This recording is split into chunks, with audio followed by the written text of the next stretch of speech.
Welcome back. We are going to be starting a new series dealing with conflict and tension and all of the things that tend to come up around this holiday season. And at the time that I'm recording this, we are just after a presidential election here in the United States, and we have experienced daylight savings and just all of the different irritable things that come up that are prime for conflict, prime for tension. And how do we navigate that as Christians? How do we walk in conflict and do so honoring God, honoring His design for our bodies, and honoring His design for the relationships that we have with each other?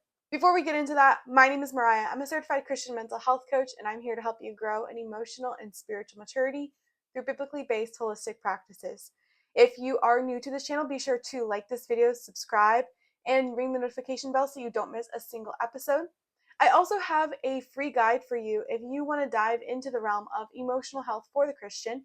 That's going to be linked in my description box.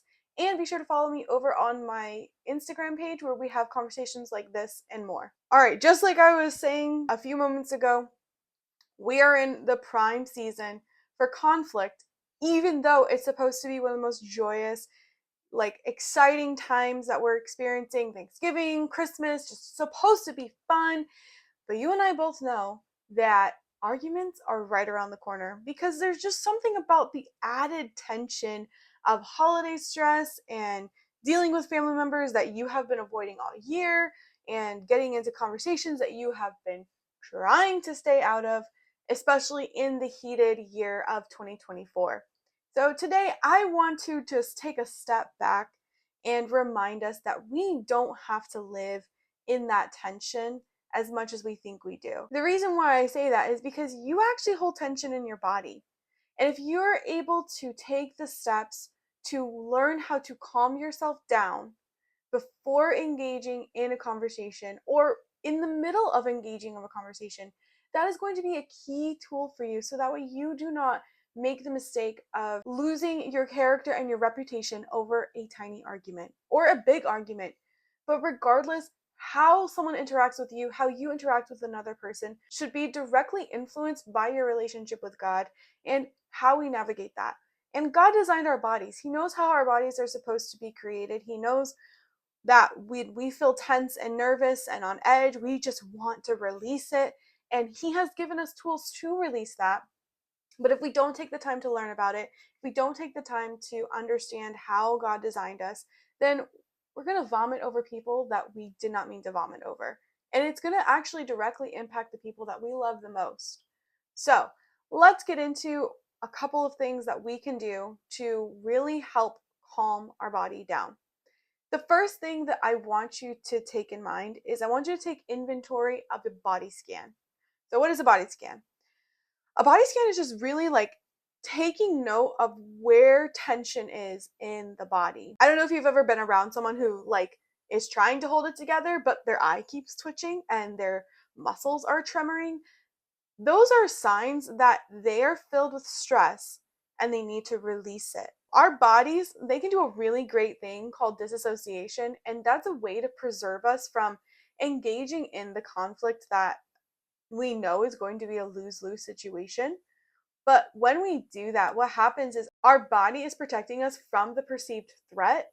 And so we want to make sure that even though we might check out mentally, we still come back into our bodies and we recognize where our bodies are holding the stress so we then can release it and be able to evaluate what we experience without the added effect of just dealing with your body. And if you don't deal with your body, if you don't take the time to recognize your bodily signs, you're actually going to keep it under a state of stress, which will have long-term effects on your physical health and on your mental health. So here's what we're going to do. We're going to notice what we're feeling and where we're feeling it. So what I want you to do is just start from the top all the way down to your toes. So start in your head. Are you feeling dizzy or tensed? Are you getting a headache? Check your neck. Say, okay, is there tightness or sharp pain that I'm feeling? Put your hands on your heart and your lungs. Is your heart fluttering? Are you just beating really rapidly? Are you feeling tight in your lungs? And then I want you to check on your gut. Where in your gut are you feeling queasy? Are you feeling anxious, constipated? Those are some good signs that your body is wanting to release. But if you don't notice that you need the release, you're going to just keep allowing yourself to experience these difficult things that don't need to stay stuck. So take the time to recognize it for what it is, and then we'll be able to release it once we can identify what we're feeling and where we're feeling it. The next thing I want you to do is go touch grass. And I mean that quite literally. Now, I know we're going into the winter months, so if you're here like in New England, it's cold, it's yucky, but I really want you to go outside of your environment. I want you, when you have the opportunity, to change your environment, change what you are seeing, smelling, experiencing, all of that. Because when we step away from where the source of the stress is and we are able to catch our breath, it will help us slow down and examine, okay, where is the stress coming from? And is this a stress that I have to deal with, but I need support with? Or is it something that I'm able to step away from for a little bit of time? But we're not able to do that if we constantly stay stuck in an environment that is unhealthy and is causing us a lot of tension. So going outside literally will help you reset your mind, because there's something really soothing about being outside, even in the dead of winter, with seeing the snow or seeing the plants or looking at the animals, and just kind of remembering that like there's more to life than what you're experiencing in that moment, especially if you stay cooped up in front of screens. See, when we disassociate and we kind of stay stuck in that like feedback loop of stress, and then we continue to look at screens, whether you're looking at, your TV, while you're looking at your phone, while you're looking at your laptop, or you're at work all the time and your work causes you to have to be in front of screens 24/7, or at least it feels like that, that can continuously feed that feedback loop and cause additional stress, because we're not getting in touch with what is going on in our current reality. We're just escaping. And so when you go and literally touch grass, you're coming back to reality. You're coming back down to being grounded and remembering that there is more than what you are experiencing in this moment. And for a challenge to help keep yourself calm and collected throughout the winter months, throughout what this holiday season tends to tense us up with, that's a tongue twister. Anyways, I want you to challenge yourself by taking 10 to 15 minutes a day. Just be going outside. Like, not just going from your car to going to your house to going to your job to going, to the grocery store, but like intentionally take 10 to 15 minutes outside every single day to just reset and refocus. And if you want to challenge yourself even more, do that before 10 a.m. Do that in the morning sun, because the morning sun is really powerful. It has a lot of great support for you, both physically and emotionally.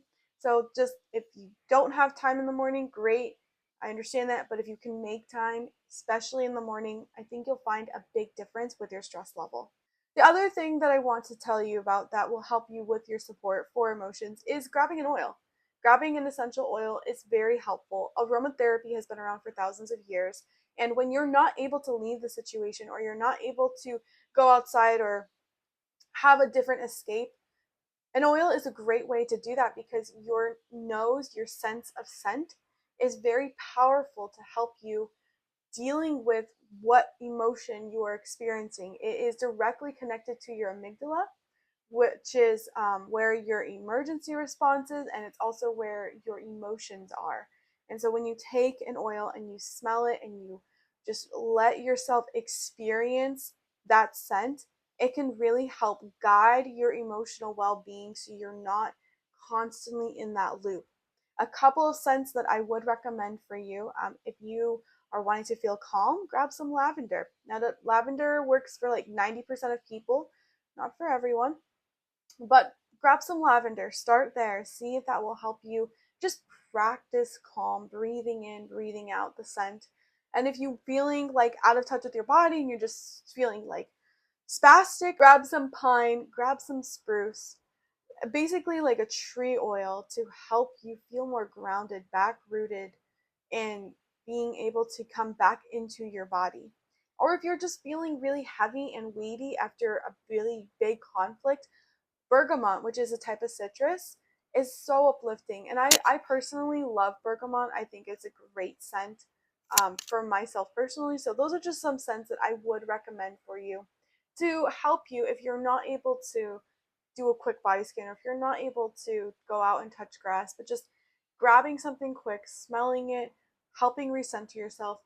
Those are key tools to help you stay calm, because part of what happens when we're dealing with conflict is we don't know how to be calm in it.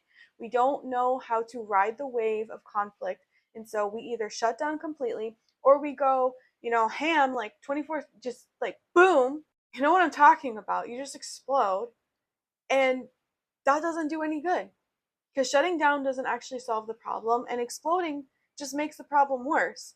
So, when we're able to practice these tools to help us stay calm, it's going to help us navigate the conflict so that you and I are able to grow in emotional and spiritual maturity by practicing the tools that God has given us, so that way we can go through conflict and not feel like it is all consuming. I hope this video is encouraging for you. Is there a tool that you use that I didn't list that helps you stay calm either in the moment or after conflict? Be sure to put that in the comments below, and I will catch you in the next episode.